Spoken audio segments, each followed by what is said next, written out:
What is up, everybody? Hope everyone's having a very highly successful day, living the life that we've always dreamed of. I know that could be somewhat hard right now with everything that's going on out there. If things sound a little bit different today, it's because we're actually testing out our new audio setup for the Growing AU show. Basically going to air here sometime next week, and more information on that to come as soon as we get a few last-minute things figured out. We're going to be airing that show. If you want to know more of what that is going to be about, definitely go check out the podcast from yesterday to receive that information. So, I think this video, or podcast rather, is going to be somewhat different, okay? We're not going to have all the bells and whistles attached to this podcast. We're basically just going to simply say it as it is. I want to talk about some things that are important to me and some things that I have come to think about over this period of time here, this pandemic period. At the beginning of this entire podcast, and specifically referring to the coronavirus, we talked about what it could do for us and what we could all benefit from as a society from this time that it's given us to have. And one of the things that we talked about very importantly was the fact that coronavirus and the subsequent shelter in place that we've all been put under gives us a time to reflect on who we are and what we want out of life. And I want to talk a little bit today about my reflection process and what I think the future is holding or holds after Corona. And I feel like this is an appropriate time to do this because now I highly suggest go and find the numbers from the WHO and the CDC. But there's a number of places in this country and the world even moreover where they're starting to see a bit of a light at the end of the tunnel. We're still very far away from this being over. Precautions still need to be at their highest priority and highest level. However, I think some people are finally starting to see the end of this. So assuming that is true, what has this time taught me? And very simply, it's taught me, it's taught me two things. And the first thing that it has taught me I want to talk about is that we have the potential to really, really change after coronavirus is over. And I mean we as in the world. I feel like there's a lot of things that we are going to see that could potentially benefit from the progress that has been mandated in those areas because of this time. What am I referring to? I'm referring to schooling, I'm referring to work, and I'm referring a lot to just basically the way that we conduct ourselves as a society. So, for example, with schooling, I think you're going to see a lot more people who are going to be going to online school because they realize that it's an accessible and viable option, specifically college students. I think you're going to see a lot of kids not go back to college because they're going to simply say, why am I going to pay that money for room and board when I can just simply go to school online? And I think you're going to see a strong switch in that direction. The other thing I think is going to happen is I think you're going to see a lot of people begin to start working from home. I think you're going to have a lot of these big corporate offices begin to say, why do we need to sit around and fund these large office spaces when these jobs can be completed virtually from a home space? So I think over the next 5 years, you're going to see a large switch of companies go to a home office space. I think you're going to see a lot of reports on how working at home increases productivity or decreases productivity. That is, we'll still have to wait and see how that all happens. But I think you're going to see a lot of companies try to begin to make that switch. And if we see that it's a positive switch on the work environment, that it doesn't affect productivity and it cuts cost, I think we're going to see a large scale switch of how the first world population does a lot of their virtual work. And I think it's going to be from the comfort of their own home and not from an office space. But none of that really matters all that much when it comes to you and me, right? Because, we're going to be focused on things on probably not maybe hanging out in super large groups very soon. But I mean, hey, as soon as this is lifted, I know a lot of people are going to want to have parties, and rightfully so. They've been, sequestered away for so long. But I think what is going to happen is we're going to see a large kind of redefinition of what it means to be social. And I think it's going to, number one, I think social tendencies are going to increase because we've been pent away for such a long period of time that we're going to have a lot of people who are anxious to be more social. So I think social interaction will improve.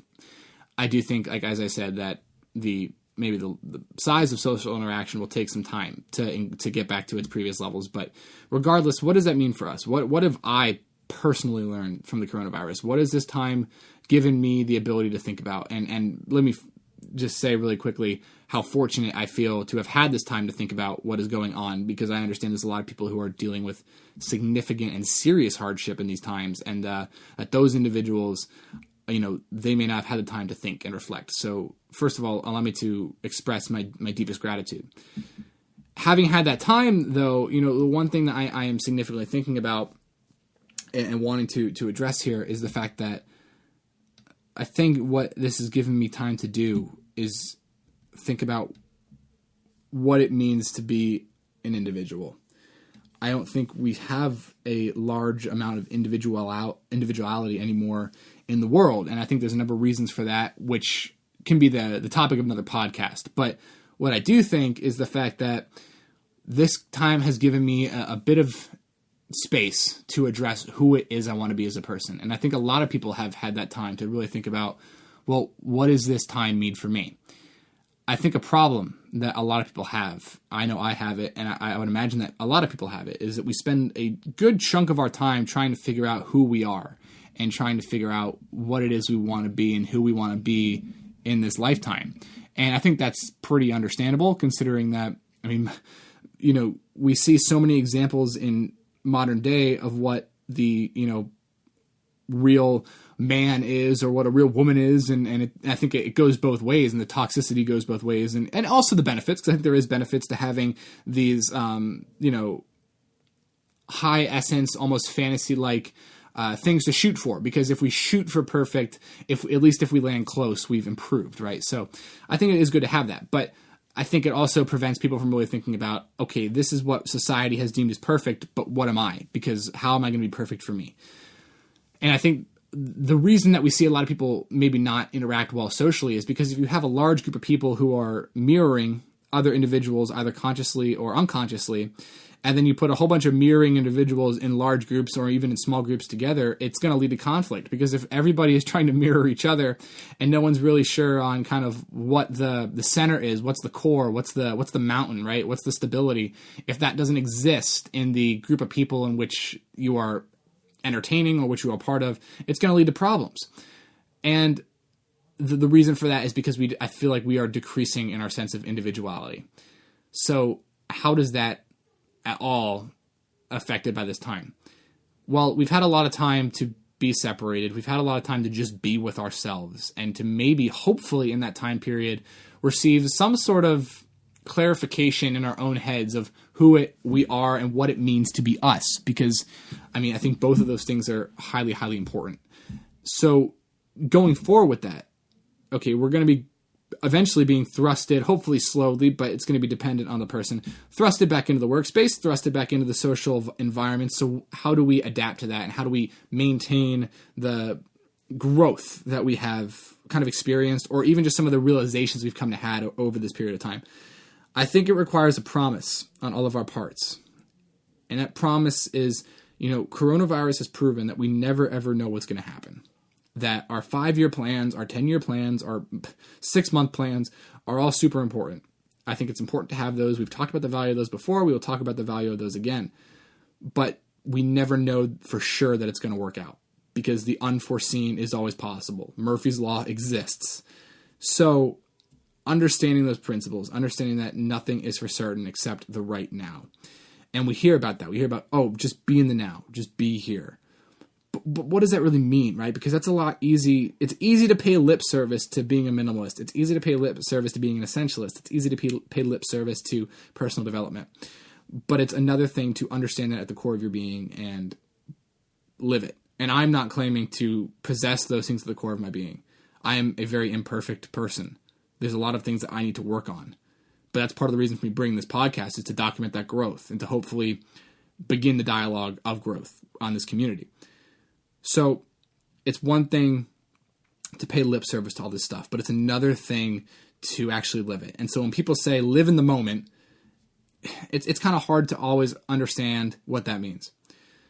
The way I have come to understand it, and I think one way that we can completely encapsulate the here and now when this passes, is to make a promise to ourselves to be true and only true to what it is that we are, and be nothing more and nothing less than 100% of what we are. We all have room for improvement. Obviously, personal development, just success and drive and passion are all very important things. But simply embracing who we are is one of perhaps the best ways of personal development, because you're accepting yourself for the flaws, you're accepting yourself for the great traits, but you're also accepting yourself for a third category, which I think is very important. It's the unnegotiables. It's the things that make you you. It's the X factor. It's what defines you from everybody else. And sometimes I feel like it's those X factor unnegotiables that we sometimes tend to negotiate the most. And it's those things that we try to hide away because they don't necessarily fit into with the fold of society. But it's the only thing that really makes us individual. And yet those are the things that we try to hide the most because they don't fit well into like the cocktail parties and the cafes and the shopping malls that we hang out with people. It doesn't fit well, but it's still us. And I feel like that's a lot of that creates us a lot of aggression. And half the time we have this, as we talked about, this mirror effect because of the fact that we don't allow ourselves to be individual. So if we were to make a promise to ourselves to be true to us, to be true to ourselves and our flaws, as well as our strengths and our unnegotiables. And even our negotiables as well, because there is that other side of things. So these are the things I'm willing to lean on, to give on, to be able to operate as a functioning member of society. Because obviously, operating in a group that has different viewpoints from yours requires sacrifice to function properly. And I do believe that having a firm grasp of what those things are and saying, I'm going to be true to myself and only myself. That's a step of personal development that if we all were to believe in that, the improvement that would do for the world, I feel like would be unimaginable. Because being able to step back and say that I am going to simply be the best version of me and be the most true version of me, if everybody did that and think about how true society would be, I feel like this is important. All right, I feel like embracing ourselves and promising to live ourselves, because as we said, there is only now. We don't know what's going to happen. We don't know how this whole narrative is going to end.